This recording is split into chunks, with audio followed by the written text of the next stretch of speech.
책을 읽은 적이 있습니다. 로드니 스타크라고 하는 분이 쓴 책인데요. 이분은 워싱턴 대학의 사회학 및 비교 종교학 교수예요. 놀랍게도 기독교인이 아님에도 불구하고 초기 기독교가 어떻게 부흥할 수 있었고 어떻게 복음으로 이 로마를 정복할 수 있었는가에 대한 이야기를 쓰고 있는데 역시 믿지 않는 학자이다 보니까 합리적 선택이론 혹은 기업이론 등으로 초기 교회 상황을 분석한 아주 논쟁적인 책입니다. 우리가 도대체 비그리스도인들은 기독교를 어떻게 바라보고 있는지에 대해서 참고할 수 있는 굉장히 중요한 책 중에 하나라고 우리가 할 수가 있는데요. 이 책의 내용을 다 이야기는 할 수 없지만 핵심적인 챕터에서 그는 이렇게 이야기합니다. 당시 로마는 두 가지 심각한 문제를 가지고 있었는데 하나는 도시 문제. 여러분, 이 도시 문제는 나중에 이 중세 이후에도 다 해결이 되질 않아요. 그래서 근대 건축, 소위 말하는 아파트라든지 빌라라든지 이런 것들이 바로 그런 문제들을 해결하기 위해서 생긴 건축물 중에 하나인데요. 여하튼 이 도시 문제와 이 역병의 문제, 이 대참사에 해당하는 이런 역병의 문제를 이 로마가 해결하지 못했다는 겁니다. 그 당시에. 그런데 바로 이러한 사회에 대안을 제시했던 종교가 기독교였다라는 겁니다. 당시 있었던 참사와 이 고난의 문제에 대한 여러 설명이 있었지만 기독교만큼 만족스러운 해명이 아니었다라는 거예요. 인간은 항상 자기 안에 있는 고난과 이해할 수 없는 일을 이해하고 싶어 하는데 당시 로마의 유행이었던 사상 혹은 종교들은 이걸 해결해 줄 수 없었는데 기독교는 이것에 대한 만족스러운 해명을 했을 뿐만 아니라 그러면 이 문제 많은 세상에 대한 대안은 무엇인가에 대한 새로운 대안을 제시한 종교였다는 거예요. 그러면서 아주 방대한 당대의 문헌들과 초대교회에 대한 내용들을 분석하는데 굉장히 설득력이 있습니다. 두 번째는 기독교의 핵심 가치관이 사랑과 선행. 여러분 지난주 요절 암송 다 하셨죠? 거기에 보면 뭐라고 나와 있어요? 서로 돌아보아 사랑과 선행으로 격려하며. 그러니까 이 사랑과 선행이라는 게 기독교의 핵심 가치 아니에요. 근데 이 책에도 정확하게 이렇게 표현하고 있어요. 기독교의 핵심 가치인 사랑과 선행을 통해서 사회 봉사와 공동체 결속이 현실화됐다. 그래서 이런 많은 도시의 문제와 이 역병이라는 대참사에도 기독교인들은 이 세상과 다른 높은 생존율을 보여줬다라는 거예요. 그러니까 어떻게 도대체 똑같은 고난 앞에서 똑같은 참사 앞에서 우리들은 이렇게 많이 죽어나가는데 저 기독교인들은 왜 저렇게 많이 살아남는가? 정말 이해할 수 없었던 거죠. 이것에 대한 자연스러운 결과이기도 한데요. 이 무너져가는 사회를 재건하는 새로운 유형의 사회적 관계를 기독교가 제시해 줬다라는 거예요. 한마디로 말하면 기독교는 이런 여러 참사와 도시의 여러 문제를 해결할 새로운 규범과 새로운 유형의 사회적 관계를 제시했고 이로써 이 그레코 로만 도시인의 삶을 재활성화했다. 라는 겁니다. 그러니까 기존 사회에서 보여주지 못한 어떤 것을 보여줬다라는 거죠. 다른 말로 말하면 기독교인들은 기존 사회의 모습과는 다르게 살았다라는 겁니다. 여러분, 기독교가 주장하고 있는 게 뭐냐라는 관심은 기독교인이 어떤 모습을 보여줬느냐 이후에 찾아오는 거예요.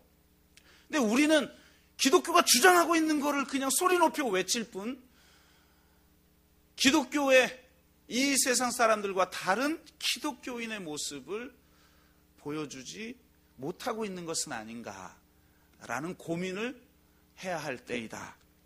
그리고 당시에 그러면 그리스도인들이 이 세상 사람들과 다르게 산 모습은 도대체 무엇인가를 우리는 오늘 본문을 통해서 함께 그 단초를 살펴보고 우리가 무엇이 달라져야 하는가에 대해서 함께 나누어 보는 시간을 갖겠습니다. 오늘 본문은 사도행전 2장에서도 보여주고 있는 초대교회의 모습을 다시 반복해서 보여주고 있는 것을 볼 수가 있습니다. 여러분, 어떤 모습을 이렇게 반복적으로 보여주고 있다라고 하는 것은 그만큼 중요하기 때문이라는 걸 알 수가 있죠. 사도행전 2장, 요즘 우리가 큰숨 맑은 샘 사도행전으로 같이 묵상을 하고 있는데요.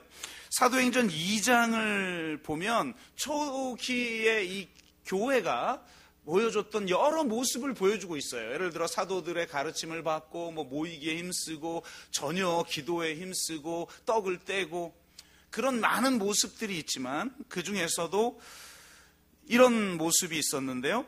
믿는 사람이 다 함께 있어 모든 물건을 서로 통용하고 또 재산과 소유를 팔아 각 사람의 필요를 따라 나눠주며, 이런 구절이 있는데 놀랍게도 사도행전 2장에서 말하고 있는 이 초대교회의 모습이 사도행전 4장에서 다시 반복되고 있다는 겁니다. 그런데 다른 여러 가지 모습은 생략하면서 이상하게도 바로 이 방금 제가 2장에 있는 내용이라면서 읽어드린 이 내용이 사도행전 4장에서 다시 반복되고 있다는 거예요. 그들은 자기 재물을 조금이라도 자기 것으로 여기지 않았어요. 자기 재산을 다 팔아서 그 판값을 사도들의 발 앞에 두어 각 사람의 필요에 따라 나누어 주었다는 것입니다. 그래서 그들 가운데 가난한 이가 하나도 없었다는 거예요. 이것이 도저히 그 로마에서는 있을 수 없는 기독교인들이 보여준 모습이었던 것이죠. 이 가난한 이가 하나도 없다라고 하는 문장은 아주 특별한 의미를 가지고 있습니다. 제가 페어처치라는 책에서도 설명한 것처럼 이것은 기독교의 본질을 보여주고 있는 문장이에요. 예수님께서 십자가에 달리시기 전에 향유 옥합을 깨트려 자신의 그 머리카락으로 예수님의 발을 씻긴 그 여인을 사람들이 비판하자 예수님이 그 여인을 변호하면서 한 말씀이 있어요. 그 중에 이런 구절이 있습니다. 가난한 자들은 항상 너희와 함께 있거니와. 그러니까 예수님의 공동체는 가난한 이를 도왔던 거죠. 그러니까 이 돈 가지고 가난한 사람을 섬기지 왜 이렇게 낭비하느냐라고 사람들이 책망하자 예수님이 변론을 해준 거예요. 근데 그 변론이라는 게 바로 이 가난한 자들은 항상 너희와 함께 있거니와 나는 곧 떠난다. 그래서 이 여인이 나의 지금 장례를 준비한 거다. 그래서 너희는 항상 모일 때마다 이 여인을 기념해라. 이렇게 얘기를 하셔요. 근데 이 구절을 가지고 어느 목사님이 그렇게 말씀하시더라고요. 대부분 한국교회에서 그렇게 풀죠. 교회는 가난한 이를 섬기는 무슨 복지단체가 아니다. 죽어가는 영혼을 구원하는 곳이다. 봐라, 예수님이 가난한 자들은 항상 있다. 가난의 문제는 해결되지 않는다. 항상 너희와 함께 있겠다고 말하지 않았느냐. 그래서 가난의 문제는 해결할 수도 없고 교회가 그런 문제를 해결하는 곳은 아니다 라고 이 문제를 풀어요. 이게 얼마나 무지의 소치인지를 보여주고 있는 것이죠. 한국교회의 마인드를 보여주고 있는 거예요. 여러분, 가난한 자들은 항상 너희와 함께 있거니와 라는 말씀은 신명기서 15장에 있는 말씀이에요. 이 말씀을 예수님이 반복해서 하고 있는 것이고, 지금 이 예수님의 공동체가, 이 제자 공동체가 이걸 실천하고 있는 거죠. 신명기 15장에 나온 말씀은 이렇습니다. 땅에는 언제든지 가난한 자가 그치지 아니하겠으므로 내가 네게 명하여 이르노니 너는 반드시 내 경내 내 형제의 곤란한 자와 궁핍한 자에게 내 손을 펼칠지니라. 그러니까 항상 가난한 자가 그치지 않을 텐데, 그러니 가난의 문제는 어쩔 수 없다가 아니라 너희들이 도와라 라는 거예요. 신명기 15장에 있는 말씀은. 그걸 예수님의 제자 공동체는 실천하면서 있었던 거죠. 그런데 갑자기 웬 여인이 어마어마하게 비싼 향유값을 깨트리니까 비난했던 거예요. 그런데 잘 보세요. 이 신명기 15장의 말씀을 우리가 실천하게 되면 어떤 역사가 일어나는가? 신명기 15장의 다른 구절은 이렇게 이야기하는데요. 이게 아주 중요한 거예요. 왜? 지금 사도행전 4장에 나온 말씀이기 때문에 그래요. 내가 만일 내 하나님 여호와의 말씀만 듣고 내가 오늘 내게 내리는 그 명령을 다 지켜 행하면 내 하나님 여호와께서 내게 기업으로 주신 땅에서 내가 반드시 복을 받으리니. 놀라운 건 이 복이 뭐냐? 이렇게 설명하고 있어요. 반드시 내가 복을 받으리니 너희 중에 가난한 자가 없으리로다. 아멘. 바로 이 말씀이 초대교회에서 성취되어진 거예요. 이 성취는 바로 희년의 성취인 것입니다. 예수님이 내가 이 땅에 왜 왔느냐를 설명하시면서 누가복음 4장에서 내가 은혜해를 선포하러 왔다. 그리고 이것이 너희에게 응하였다라고 말씀하시죠. 그게 무엇입니까? 희년 아니겠어요? 희년을 내가 성취하러 왔고 이것이 너희들 가운데 이루어졌다라고 하는 거예요. 그리고 그것은 오순절 성령이 임하고 나서 초대교회의 모습에서 나타난 것입니다. 그리고 사도행전 4장은 이 2장에서 보여주고 있는 모습을 다시 한번 반복하면서 바로 이 신명기가 성취된 공동체라는 것을 명확하게 이야기해주고 있는 거예요. 왜 지금 이 우리가 함께 읽은 본문이 희년과 연관되는가? 그것은 이 부자 청년이 예수님을 만난 사건을 통해서 우리가 잘 이해할 수 있습니다. 부자 청년이 어찌하여 어떻게 해야 내가 영생을 얻을 수 있습니까? 그랬더니 계명을 지켜라. 그랬더니 뭐라고 대답했어요? 부자 청년이. 자, 우리 주일학교 학생들 뭐라고 대답했죠? 선생님들이 얼마나 잘 가르쳤는지 한번 보겠습니다. 네, 부자 청년이 어떻게 해야 영생을 얻을 수 있습니까? 그랬더니 그럼 계명을 지켜라. 뭐 믿어라 이런 말도 하지 않았어요. 그냥 계명을 지켜라. 그랬더니 뭐라고 그랬어요? 부자 청년이 와, 놀라운 대답을 합니다. 내가 계명을 어렸을 때부터 다 지켰는데요. 근데 그때 예수님이 이런 계명, 이런 계명, 이런 계명 이렇게 설명을 했어요. 그랬더니 이런 계명들은 제가 다 지켰는데요. 그랬더니 예수님이 이렇게 말씀하세요. 네가 잘했다. 그건 잘했는데 네가 한 가지 부족한 게 있다. 그러면서 뭐라고 말씀하시죠? 뭐라고 말했어요? 네. 아직 안 배웠다고 내가 믿고 너는 너무 재물이 많다. 그러니까 그 재물을 다 팔고 너는 나를 따르라. 그러니까 이 부자 청년이 재물이 많음으로 심히 고민하다가 그냥 떠나는 거예요. 제자가 안 돼요. 근데 그 제자가 안 되는 이 부자 청년이 떠나는 걸 예수님은 막지 않았어요. 왜? 단지 교인을 만드는 게 아니었거든요. 예수님의 목적은. 정말 주님의 계명을 온전하게 지키는 참다운 제자. 오늘 기도해 주신 분처럼 우리 주보에 나와 있는 것처럼 정말 하나님의 말씀을 급진적으로 실천하는 제자 공동체를 세우는 것이 예수님의 목적이었기 때문에 붙들지 않았어요. 근데 잘 보세요. 그가 여기서 재물이 많음으로 심히 고민하여 떠났다라고 되어 있을 때 이 재물이 뭐냐? 헬라어로 끄떼마라고 하는 단어인데요. 이 끄떼마는 일반적인 재물을 말하는 게 아니에요. 주로 토지를 말할 때 사용하는 단어입니다. 그러니까 예수님은 지금 그 토지를 가난한 자들에게 줘라. 그리고 너는 나를 따르라 라고 말을 했어요. 이게 어떤 의미일까요? 바로 이것이 희년의 의미예요. 여러분 잘 아시는 것처럼 희년이 되면 내가 가지고 있던 것 중에 원래 주인이 있으면 그 원래 주인에게 다 돌려주는 거예요. 되게 놀랍죠?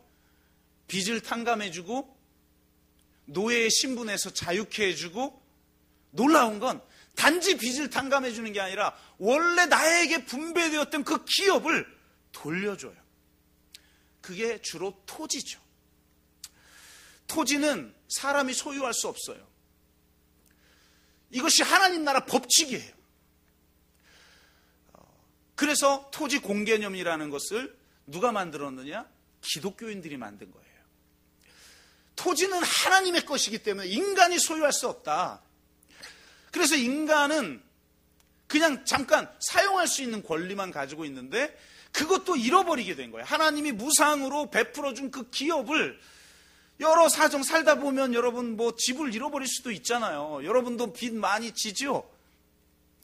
여기 빚 없는 사람 손 들어보세요. 너는 빚이 없고 부모가 빚이 있지. 예, 손을 들어요. 역시 우리 아이들은 순수해. 이래서 좋아요, 아이들이.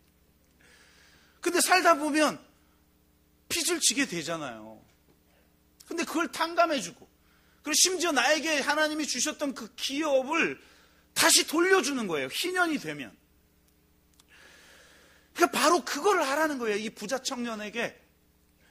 너는 희년을 성취하고 나서, 지금 무슨 말이에요? 회개하고 돌이켜 진짜 하나님을 믿고 그 믿은 대로 실천하고 너는 나를 따라 내 제자가 되라.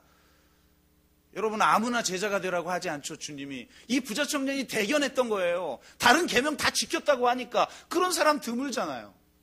그런데 한 가지 부족한데 네가 희년을 성취하지 않았다. 그러므로 원래 주인에게 네가 가지고 있는 끄떼마들을 돌려줘라. 그러면 바로 이 네가 한 가지 부족한데 재물을 팔아 가난한 자에게 나눠주고 너는 나를 따르라고 말했을 때 그 한 가지가 뭐였겠냐는 거예요. 이 부자 청년이 다른 계명은 다 지켰는데 이 한 가지 계명을 못 지킨 거예요. 이 한 가지 계명이 뭐예요? 바로 제8계명이죠. 제8계명은 도적질하지 말라는 계명이에요. 이 계명은 희년을 이해하지 못하면 제대로 이해할 수 없어요. 그냥 남의 것만 이렇게 훔치는, 강도 같은 짓 하지 마라, 그냥 우리가 일반적으로 불법을 행하는 그런 것 하지 마라, 이런 게 아니에요. 이 정도 차원이 아니에요. 내가 합법적으로 누군가의 토지를 가지고 있다 할지라도 희년이 되면 돌려줘야 되는데 돌려주지 않으면 그게 도적질이라는 거예요. 굉장히 적극적인 계명이죠. 그런데 이 계명을 네가 지키지 않았다. 도둑질 하지 말라고 그랬는데 너는 왜 희년이 되어도 돌려주지 않느냐? 왜 가난한 자들은 토지가 없이 저렇게 죽어가고 있는데 너는 많은 토지를 소유하고 많은 재물을 소유하고 있느냐? 그러면 내 제자가 될 수 없다라고 말하는 거죠. 이 희년의 성취를 부자 청년에게 요구했던 것이고, 놀랍게도 예수 그리스도께서 공생애를 사시고 십자가에서 죽으시고 부활하신 후에 이 땅 가운데 출범시키신 그 하나님의 나라는 바로 이런 희년이 성취되는 나라인 거예요. 근데 이것은 무슨 인위적으로 국가의 힘을 가지고 무슨 의무로 했던 게 아니에요. 이러한 공동체가 어떻게 이루어졌는가? 바로 오순절 성령이 임하심으로 이루어진 줄로 믿습니다. 성령이 우리를 감동하여 십자가의 은혜가 무엇인지, 부활의 능력이 무엇인지를 경험한 사람들이 그냥 자발적으로 자기 재물을 자기 것이라고 주장하지 않게 돼버린 거예요. 그런데 한국 교회는 예수님을 믿을수록 탐욕스러워져요. 예수님을 믿을수록 더 세상을 욕망해요. 자기 이름이 높여지기를 원하고 성공하기를 원해요. 그래서 성공한 사람들은 간증하러 다니고 힘없이 가난하게 살아가고 있는 사람들은 고개에 고개를 내밀지도 못해. 이 교회. 그래서 돈 없으면 직분도 못 받았잖아요, 옛날에. 아유, 저기 큰 대형교회 보니까 안수입사 한 번 하는데 2억. 권사 하는데, 그래도 권사는 왜 그런지 더 싸요? 5천만 원. 이런 말도 안 되는. 아니, 그러면 그 돈 없는 가난한 사람은 권사도 못 되고 안수입사도 못 된단 말입니까, 도대체? 이게 교회예요, 이게? 근데 그 정도를 넘어서서 이 초대교회는 자기 것을 자기 것이라고 여기지 아니하고 자신의 재물을, 토지를 팔아서 그 판값을 사도들의 발 앞에 두니 가난한 이가 하나도 없더라. 이 신명기의 말씀, 너희가 계명을 지키면 축복을 받을 텐데 가난한 자가 하나도 없게 될 것이다라고 하는 이 신명기의 말씀이 성령으로 말미암아 온전하게 성취되는 공동체가 초대교회였다는 거예요. 이런 공동체는 세상이 감당할 수 없는 겁니다. 로마 제국이 감당할 수 없는 공동체였어요. 예수님을 위해서 순교도 마다하지 않습니다. 그리스도인이 아닌 사람들도 사랑하고 섬깁니다. 그리고 초대교회의 그 공동체는 자기 것을 자기 것이라고 여기지 않고 모두 팔아 사도들의 발 앞에 두매 모두가 필요에 따랐습니다. 도대체 너희는 어떻게 그럴 수가 있느냐라고 그 소망의 이유를 물으니 그때 복음을 제시합니다. 그렇게 천천히 다른 사람들이 이 세상에 희망을 느끼지 못하고 있다가 교회 공동체의 희망을 느끼고 점점 교회로 들어오기 시작합니다. 그래서 예수님이 죽으신 이후에 100년간은 그렇게 대단한 부흥이 없었지만 이후 200년, 300년이 되어가자 로마가 감당할 수 없는 엄청난 영향력을 가진 기독교가 되어 결국 기독교를 공인하지 않고는 어떻게 할 수 없는 지경에까지 이르게 됐다는 거예요. 여러분, 사도행전에서 교회라는 단어가 처음 언제 나오는지 아십니까? 우리는 오순절을 통해, 오순절 성령을 통해서 교회가 만들어졌다라고 믿기 때문에 사도행전 2장쯤에 나왔을 거다라고 생각해요, 교회라는 단어가. 그런데 놀랍게 그렇지 않아요. 교회라는 단어가 어디에 처음 나오느냐? 오늘 우리가 본문을 다 같이 읽었어요. 놀랍게 오늘 본문 다음 사건에 교회라는 단어가 처음 나오게 되는데요. 오늘 초대교회의 모습을 다시 한번 이야기하고 나서 그 다음 사건이 하나 나오는데 바로 바나바. 바나바 너무 유명하죠? 사도 바울을 사람들이 회심한 것을 의심하고 저 기독교를 핍박했던 자를 우리가 받아들여야 될까 말까 이렇게 고민하고 있을 때 바울을 데리고 사도들에게 소개시키고 기독교 공동체에 편입시킨 사람이 누구예요? 바나바예요. 사도 바나바. 근데 바로 그 바나바 이야기가 나와요. 바나바에게도 밭이 있었던 거예요. 그런데 그 밭을 다 팔아서 사도들의 발 앞에 놓은 거예요. 이게 정말 하나님을 믿는 자들에겐 자연스럽게 나왔던 행동이에요. 그러니까 사도 바나바가 이런 행동을 하니까 나도 안 할 수 없고 또 이걸 해야 명함도 내밀 수 있고 라는 생각을 했는지 아나니아와 삽비라가 자기도 재물을 팔겠다고 약조한 거예요. 근데 팔겠다고 말 안 놓고 보니까 약간 껄쩍지근한 거죠. 이거 다 내놓고 나면 나도 나중에 필요에 따라 못 쓰면 어떡하지? 이런 불신. 또 아니 이렇게 뭐 있는 사람은 내놓고 없는 사람은 무임승차하는 게 옳은 거야? 막 이런 생각도 가졌겠죠. 그 고민하다가 반은 숨기고 반만 내놓은 거예요. 근데 그 당시가 어떤 시대예요? 성령이 강력하게 역사하는 시대 아닙니까? 물론 지금도 그런 은사를 가지고 있는 분들이 계시지만 사람을 딱 보면 그냥 알아버려요. 지금 간음하고 있군요. 그 사람 간음하고 있는 게 맞아. 저도 지금 좀 보이려고 그러는데. 근데 베드로가 그냥 알았던 거죠. 너 진짜 이거 다 팔아 내놓은 거냐? 네, 맞습니다. 그렇게 대답했다가 네가 성령을 거역했다. 그래서 그 자리에서 죽습니다. 아니, 사랑의 종교 기독교가 이래도 되는 겁니까?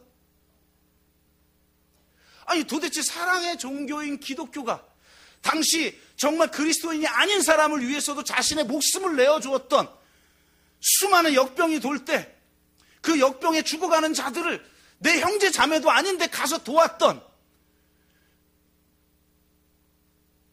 그런 기독교인들이 기독교 공동체에서 도대체 이런 일이 있어도 되는 겁니까? 저는 지금까지 이 본문을 가지고 다 그렇게 설교를 들었던 것 같아요. 거짓말하는 죄가 이렇게 나쁘다고.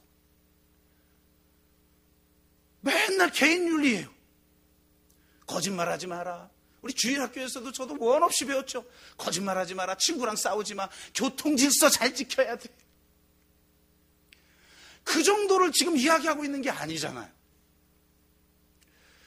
바로 앞에 원래는 장수가 나눠져 있지 않죠. 이건 후대에 나눠진 거죠. 한참 후에.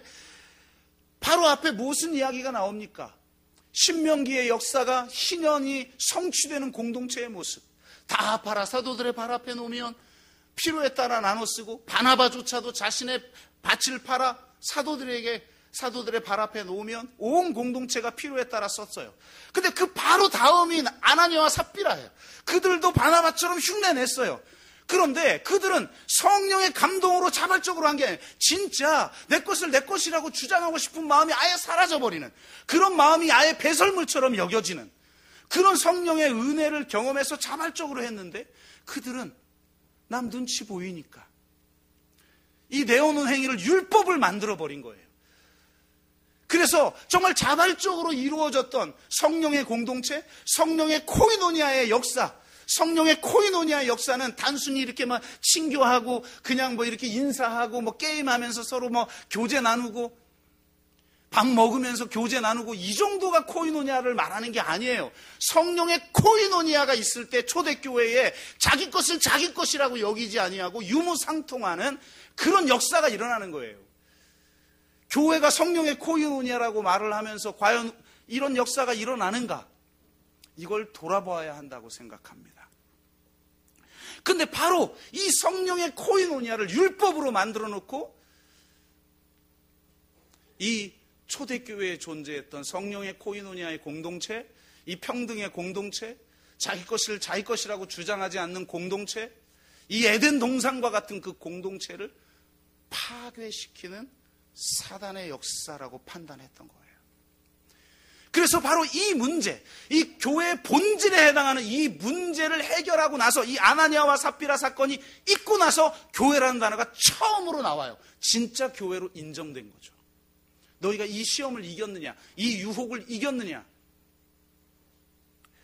그래서 이 사건이 끝나고 나서야 비로소 교회라는 단어가 나오고 하나님이 그 교회를 축복하시고 그 교회가 부흥하게 되었다라고 성경은 기록하고 있는 것입니다.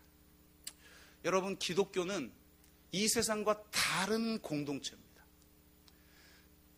우리 개인이 다르게 살아야 하고 우리 공동체가 다른 모습을 보여줘야 합니다. 여러분은 개인적으로 다르게 사십시오. 이 세상에서 넘버원이 되려고 하지 마십시오. 오직 올리원이 되시기를 주의 이름으로 축복합니다. 남과 경쟁해서 최고가 되고 싶은 것은 넘버원의 마인드죠. 근데 남과 비교할 필요 없이 내 자체로서 그냥 유니크한 삶을 살아가는 것, 그게 올리원의 삶이에요. 남보다 더 뛰어나기 위해서 살아가는 게 아니라 남과 다르게 살아가는 삶, 이것이 그리스도인의 삶이에요. 그리스도로 말미암아 나의 나된 삶을 살아가는 자들이 그리스도인인 것입니다.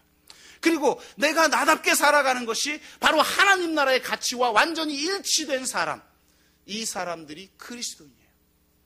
그래서 제가 언제 한번 소개했던 거창고 10계명이야말로 우리 아이들이 가져야 될 진정한 가치입니다. 여러분 정말 거창고 10계명을 아이들에게 가르치고 있습니까? 만약에 이 거창고 10계명과 다른 가치를 여러분이 자녀들에게 가르치고 있다면 여러분은 종교 따로 삶 따로예요. 교회에서는 종교 생활을 하지만 삶에서는 이 세상의 가치가 그래도 경쟁에서 이긴 뛰어난 사람이 돼야지. 남을 밟고 일어서야지.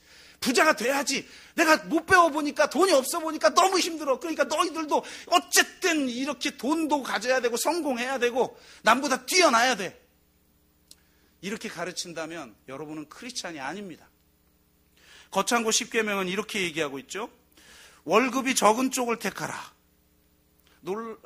참 많은 쪽을 택해야 되지 않나. 내가 원하는 곳이 아니라, 둘째, 내가 원하는 곳이 아니라 나를 필요로 하는 곳을 택하라. 저희가 서울에 개척을 하려다가 복담으로 오게 된 계기 중에 하나가 어떤 선배 목사님이 이렇게 표현한 거예요. 자네들의 말을 알아들을 사람은 서울에 있는데 자네들을 필요로 하는 사람은 지방에 있네. 지방으로 내려오게. 화성에 계신 목사님이. 이게 절묘한 유혹인 것도 같고 도전인 것 같고, 근데 진짜 맞는 말이잖아요. 하나님이 우리를 필요로 하는 곳, 그리고 세상이 우리를 필요로 하는 곳에 가라. 세 번째, 승진의 기회가 거의 없는 곳을 택하라. 네 번째, 모든 조건이 갖추어진 곳을 피하고 처음부터 시작해야 하는 황무지를 택하라. 다섯 번째, 앞다투어 모여드는 곳에 절대 가지 말라. 아무도 가지 않는 곳으로 가라. 여섯 번째, 장래성이 전혀 없다고 생각되는 곳으로 가라. 이게 사실은 성공의 비법이기도 해요. 장래성이 있으면 그건 이미 늦는 거예요. 남이 다 성공하고 나서 뒷붙이는 거예요. 레드 오션으로 가지 말고 블루 오션으로 가야죠. 일곱 번째, 사회적 존경을 바라볼 수 없는 곳으로 가라. 여덟 번째, 한가운데가 아닌 가장자리로 가라. 아홉 번째 참 어려운데, 부모나 아내가 약혼자가 결사 반대하는 곳이면 틀림없다. 그러니까 여러분, 부모가 이거 하지 말고 이거 해야 돼 이러면 하지 말라는 그걸 하시면 대부분 성공합니다. 열 번째, 왕관이 아니라 단두대가 기다리는 곳으로 가라. 이 거창고는 대단한 것 같아요. 많은 대안학교들이 존재해요. 기독교 대안학교. 제가 볼 땐 대안학교 아니에요. 그냥 기독교 학교지. 그냥 성경을 가르치는 학교지. 이 세상의 가치와 별반 다를 바 없고 이 세상에서 교육하는 내용과 별반 다를 바 없어요. 더 고급스럽게 하는 학교를 무슨 대안학교라고 말합니까? 진짜 기독교적 가치, 십자가의 가치를 바로 가르치는 그런 학교여야 한다고 생각하고, 진짜 이 거창고의 10계명을 지키는 학교들이 대안학교가 아니겠습니까? 여러분, 이 세상 사람들이 다 가는 길과 다른 길을 가시기를 주의 이름으로 축복합니다. 이거 설교는 쉬워요. 듣기도 쉬운데요. 내가 그렇게 살긴 어렵고 특히 내 자식을 이렇게 살게 하기 힘들더라고요. 자, 겪어보니까. 이렇게 아니었으면 좋겠다는 생각이 들 때가 꿈틀꿈틀거릴 때가 있어요. 그러나 그게 주님이 가라고 한 길이니 어떻게 합니까? 제가 이번 설교를 준비하기 위해서 이번 주에 우린 다르게 살기로 했다. 오늘 설교 제목이죠. 이 책을 읽었어요. 이 책은 한겨레 신문 기자인 조현 기자가 도대체 이 세상에 너무 살기 힘든데 청년들은 5포세다 이제 10포세대까지 이야기할 3포에서 5포로 늘더니 10포까지 늘어났어요. 결혼 직장 집 이런 거 다 포기하고 살아야 하는 이런 세대들의 비극이 있는데 도대체 대안이 뭐냐? 이 기자는 공동체라고 말합니다. 특히 마을 공동체. 그래서 전 세계를 돌아다니면서 인터뷰하고 방문했던 공동체와 특히 한국에 있는 공동체들을 방문하고 직접 겪고 인터뷰한 내용을 책으로 만들었어요.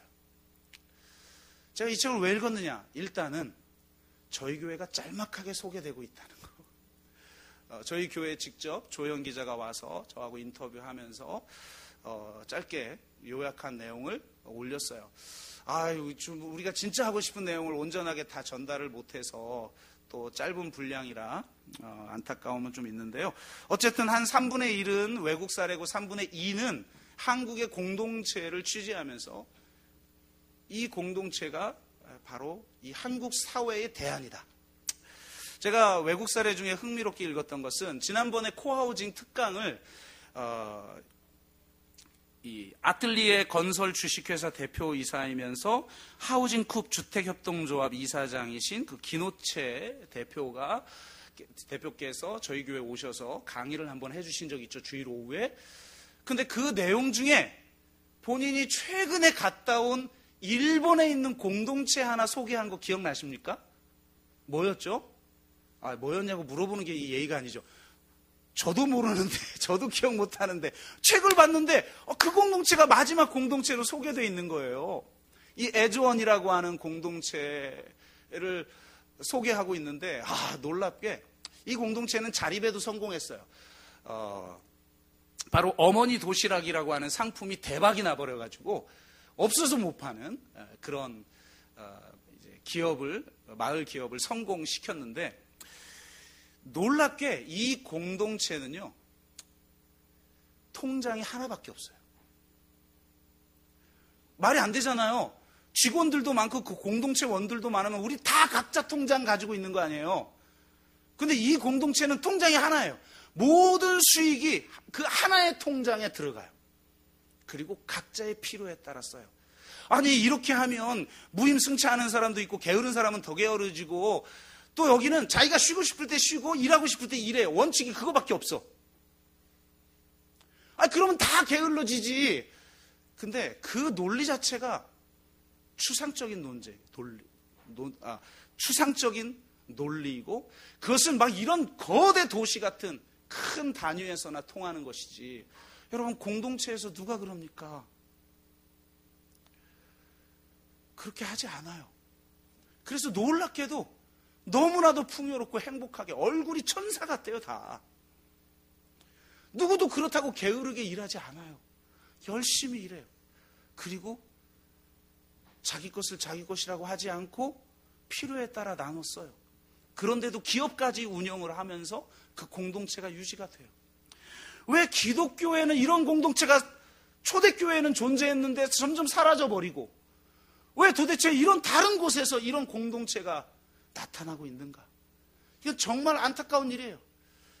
기독교가 아닌 곳에서는 이런 모습이 나타나고, 기독교는 맨날 세습하네, 어째네, 1600억 부동산 재산을 가졌네, 800억 비자금을 뒷골 갑자기 또 땡겨요.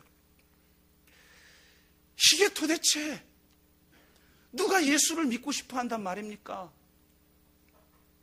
원수까지도 사랑하고, 자기를 핍박하는 자를 위해서 기도하며, 정말 공동체가 자기 것을 자기 것이라고 여기지 아니하고 모두가 필요에 따라 나누어 쓰며, 그것을 기독교 내에서만 실천하는 것이 아니라 이 세상에 상처받고 아파하고 소외된 영혼들까지 돌보는 그 초대교회가 세상이 감당하지 못하는 믿음의 공동체예요. 성령의 코이노니아가 이루어진 공동체여서 많은 사람들이 기독교로 돌아오게 되는, 돌아오는 게 아니라 기독교로 들어오게 되는 그런 역사가 일어났다는, 이게 기독교라는 거예요. 이런 힘을 우리가 잃어버린 게 아니냐. 그런데 제가 감사했던 것은 이 책을 읽는데요, 이 한국 사례의 거의 3분의 1 정도의 내용을 할애하고 있는 두 공동체가 있어요. 다른 곳은 한 번 딱 언급하고 지나가는데 성미산 마을의 소행주만 한두 번 더 언급하고요, 각 챕터마다 계속 이 공동체를 소개하는 두 개의 공동체가 있어요. 이 책에서 믿지 않는 사람인데 놀랍게 소개하고 있는 이 두 공동체가 다 기독교 공동체예요. 하나가 기노체 이사장님도 소개했던 은혜 공동체, 코하우징을 짓고 공동체 생활하는 은혜 공동체. 그 안에서 이야기되고 있는 대안들, 일자리에 대한 대안, 교육에 대한 대안, 주거에 대한 대안, 각종 대안, 공동체적 실험들을 소개하는데 너무너무 도전이 돼요. 또 하나의 공동체는 밝은 누리라고 하는 공동체인데요. 참 감사한 것은 제가 바로 그 신학대 다닐 때 함께 만들었던 공동체예요. 그런데 한 7, 8년 같이 하다가 군목을 가면서 이제 각자 다른 길을 가게 됐는데 그 공동체는 그것을 잘하고 꾸준히 그때부터 계속 해와서 지금은 기독교 내에서도 굉장히 강력한 영향력을 끼치고 있는 공동체고 또 지금 믿지 않는 사람들에게도 강력한 영향력을 끼치는 조영 기자가 서울시장한테 밝은 누리에 가봐라 그랬더니 나 가봤다 이렇게 대답했다고 그러잖아요. 그러니까 그 밝은 누리 공동체가 기독교 공동체예요. 근데 그 공동체에서 실천하고 있는 그 대안들이 가능하다라는 걸 보여준 거예요. 이 초대교회의 기독교적 가치관을 지금도 실천할 수 있음을 보여주고 있는 공동체들이 있는데 그것이 기독교 공동체라는 거예요. 얼마나 읽으면서 마음이 뿌듯한지요. 오늘은 체육대회입니다. 참 뜻깊은 날이죠. 특별히 우리가 작은 교회임에도 불구하고 작년에 분립 개척을 해서 향남 아름다운 교회가 세워졌습니다. 이제 오늘 오후에는 향남 아름다운 교회와 함께 연합으로 우리가 체육대회를 합니다. 다들 주위에서 말렸죠. 좀 규모가 큰 교회가 분립 개척을 하는 것이지 작은 교회가 하면 둘 다 망한다. 그러나 우리 성도님들이 기도하면서 응답받아 진행한 이 가운데 하나님이 친히 역사하셔서 지금 향남 아름다운 교회 얘기 들어보니까 40명 이상 예배를 드리고 있다는 거예요. 20여 명이 개척에 동참했는데 요즘 여러분 개척교회 사람들 안 옵니다. 왜 고생해요? 그냥 대형교회 가면 다 갖춰져 있는데. 그러니까 난 여러분이 이 교회를 왜 다니는지 난 아직도 이해할 수가 없어요. 옆에 큰 교회 있잖아요. 다 갖춰진데. 그러니까 우리 뭐뭐 없다 이런 얘기 하지 마요. 없는지 모르고 오셨어요? 우리 작은 교회예요. 잘 안 돼요. 근데 왜 여기 이렇게 열심히 다니시는지 저는 알다가도 모르겠고 이게 하나님의 은혜다. 할렐루야. 그리고 우리도 어떻게 보면 살떨리죠. 가셨던 분이 거의 다 중직자들이고 전부 교회 재정을 크게 책임졌던 분들이 가고 나니까 우리도 막 살떨리는데 놀랍게도 가신 분들 이상으로 하나님이 한 30여 명 정도 또 교회에 등록하게 하셨잖아요. 그래서 진짜 하나님의 역사는 정말 놀랍다. 그리고 정말 작은 교회지만 여하튼 여러 매스컴에 이름이 나오기도 하고 여러 방문자들이 있는데 제가 놀란 건 지지난주인가요? 방문한 어느 목사님이 주일날 방문했는데 알고 봤더니 호주에서 왔어요. 호주에서 페어처치를 읽고 개척교회를 하는데 어떻게 8년 만인가에 한국 처음으로 왔는데 이 교회 꼭 들려보고 가고 싶다고 왔다 갔어요. 우리가 생각할 때 우리 참 별 볼 일 없잖아요. 별 볼 일 있나? 우리가 생각할 때 너무 초라하고 좀 또 뭐 안타깝다고 막 내부의 문제 해결하는 것도 막 벅찬 우리들인데 누군가에게는 8년 만에 온 한국에서 꼭 한번 들려볼 교회로 여겨지고 지난주에 오신 분 보니까 저기 나주인가 이쪽 놀러 오셨다가 주일날 저희 교회 지키고 또 돌아가는 이런 일들을 보면서 참 감사하다. 우리는 연약하고 우리는 여전히 힘들고 우리에게 주어진 과제는 여전히 많지만 우리가 정말 이 시대에 어떻게든 초대교회의 본질을 회복시키려고 몸부림치고 있는 것을 하나님이 기쁘게 받으신 것이 아니겠는가 이런 생각을 해보면서 그럼 우리는 다음 과제가 무엇일까? 저는 우리의 다음 과제가 바로 이 초대교회의 모습을 더 본질적으로 실천하는 공동체가 되는 것이라고 저는 믿습니다. 그래서 저는 우린 다르게 살기로 했다라고 하는 책 2권에 저희 교회가 3분의 1을 차지하는 그런 역사가 일어날. 이건 누가 드러나느냐 아니냐 이건 진짜 중요한 게 아니에요. 그냥 여러분 비유적으로 표현한 거예요. 우리는 그냥 하나님만 바라보는 거예요. 우리는 하나님이 지금 우리 가운데서 어떻게 일하실 것인가를 예민하게 영으로 깨닫고 그분의 뜻에 순종하면서 그냥 나아갈 뿐이에요. 십자가만 바라보고 나아갈 뿐이지만 하나님이 우리에게 주신 과제가 진짜 이 초대교회의 모습을 근본적으로 실천해보는, 지금의 시대에 맞게 실천해보는 공동체를 세우는 것이 우리의 과제가 아닌가라는 생각을 하게 됩니다. 우리 어린 아이부터 주일학교 모든 아이들, 그리고 우리 모든 장년들의 삶이 진짜 이 세상과는 다른 삶이 되기를 주의 이름으로 축복합니다. 여러분이 삶 한가운데에서, 일터에서 여러분의 모습을 보고 소망의 이유를 묻게 만드는 놀라운 역사가 있기를 바랍니다.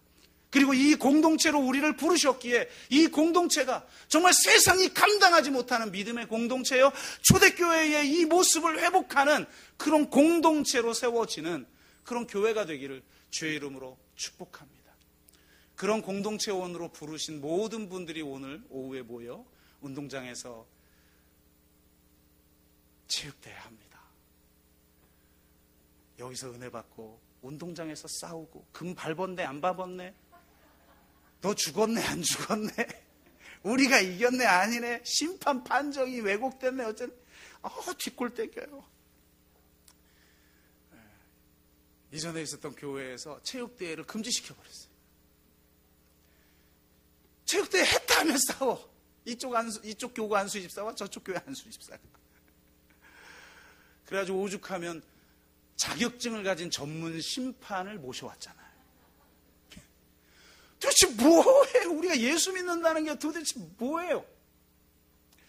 정말 초대교회의 모습이 오늘 체육대회에도 나타나기를 주의 이름으로 축복합니다.